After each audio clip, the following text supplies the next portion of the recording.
Okay, so you sent over some stuff about these Houthi attacks, and it feels like one of those things, it's out there, but when you really try and put it all together, like how it's impacting everything, it's a lot to unpack. Yeah, definitely. So for this deep dive, I think we're going to really try to cut through all the noise and figure out, why these attacks are making such a big impact on, the world and what's really motivating them. Absolutely. We've got those articles you shared, and sometimes you send over some of your own notes and observations, which is always really, really helpful. Yeah. But okay, let's just start with the basics.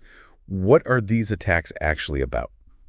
So basically what we're looking at is a series of military actions, and these are being carried out by the Houthi rebel group, also called Ansar Allah, and they're based in Yemen. Right. And these attacks are not just, small-scale disruptions. We're talking about missile and drone strikes. Wow. Targeting commercial shipping vessels, oil tankers, and even infrastructure in the Red Sea and the Bab el-Mandeb Strait.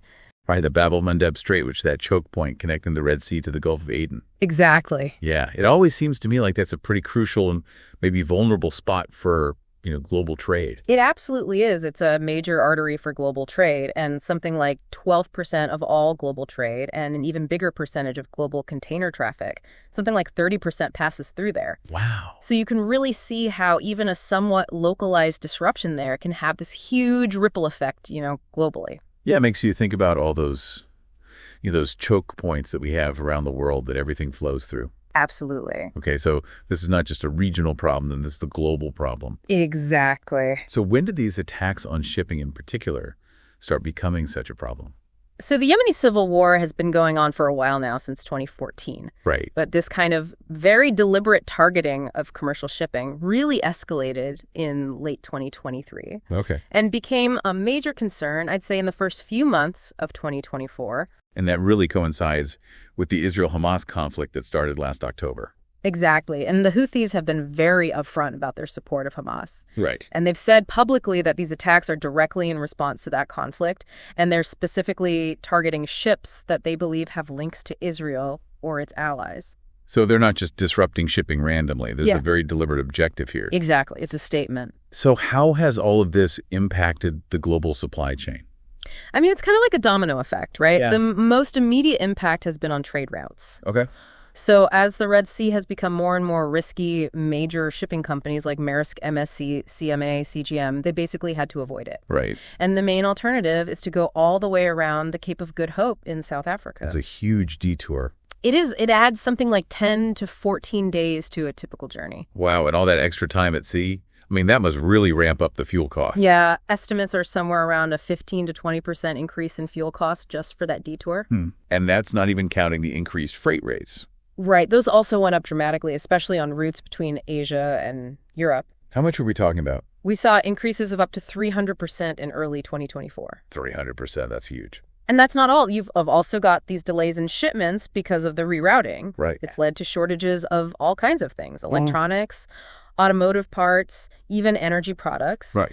And then there are industries that rely on just-in-time manufacturing where they keep very small inventories and they depend on those parts arriving exactly when they're needed. Right, like car manufacturers, electronics companies. Exactly. And when those parts are delayed, the whole production process grinds to a halt. And of course, all of these costs get passed on to consumers. Of course, it all trickles down. Okay, so we've got the rerouting and the higher fuel costs and the delays. What about insurance? I can't imagine it's cheap to insure a ship going through a potential war zone. Right. The war risk insurance premiums for ships going through the Red Sea have absolutely skyrocketed. And how has all of this affected the energy market since oil tankers have been targeted? So this has introduced a lot of volatility into global oil prices. Whenever there's an attack or even just a perceived threat to the flow of oil, the price jumps. And we saw Brent crude oil prices go up by 5 to 10% during some of the worst periods. So just to put all of this into perspective, the rerouting, the fuel costs, the increased freight rates, the delays, the insurance, the impact on the energy markets, how much does this all cost the global economy? Estimates put the total economic losses somewhere between $10 and $15 billion.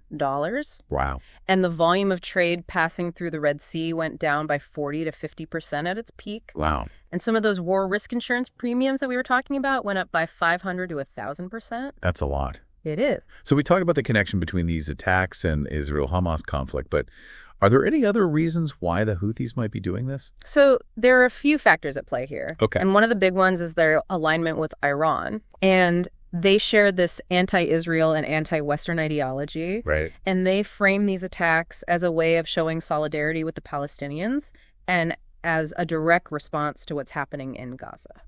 So it's a way for them to kind of put themselves on the map on a global stage. Right. It's about projecting power. And of course, all of this is happening against the backdrop of the Yemeni civil war. Absolutely. So these attacks can also be seen as a way of trying to get more international attention. Exactly. And gain some leverage in that conflict. It's a way of trying to raise the stakes and force the international community to pay attention to what's happening in Yemen. And maybe even try to put some pressure on the Saudi-led coalition and the Yemeni government. Exactly. And do you think there might be an economic angle to all of this?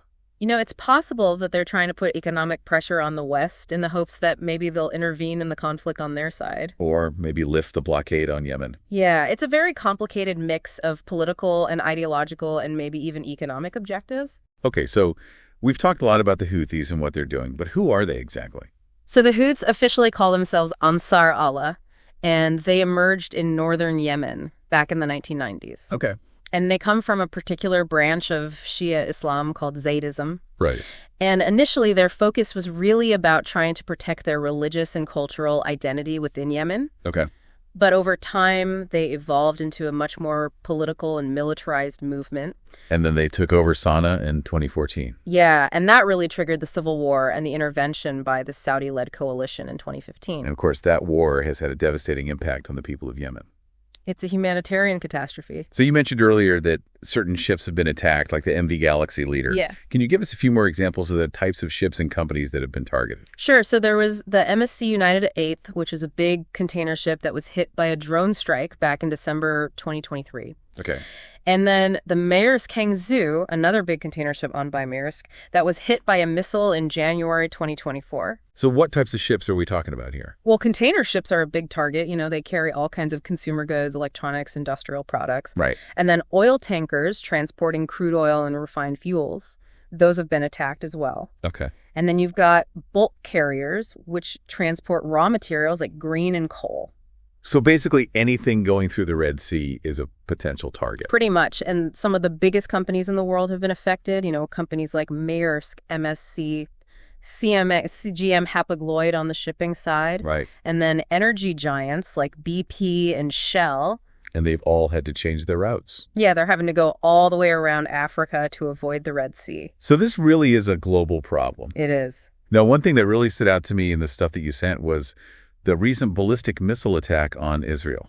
Yeah, that was a pretty significant development. Can you tell us more about that? So this happened just a few days ago on Tuesday, March 18th, 2025. Okay. And the Houthis launched a ballistic missile from Yemen towards Israel. And it was the first attack like that since the ceasefire in Gaza went into effect 2 months ago. So it seems like things might be escalating again. It's definitely a cause for concern. So what happened? Did the missile hit Israel? So the IDF, the Israeli Defense Forces, said they intercepted the missile using their aero defense system. Okay. And they said it was shot down over Saudi Arabia. So there was no damage in Israel? Not from the missile itself, but it did trigger sirens and air raid alarms in towns in southern Israel like Beersheba and Dimona. Right. So even though the missile was intercepted, it still caused panic and disruption. And what did the Houthis say about this attack? So their military spokesman, Yahya Saree, claimed that they actually targeted the Nevatim air base in the Negev desert. And they said they used a Palestine II ballistic missile. And what did they say would happen if Israel resumed its air campaign in Gaza?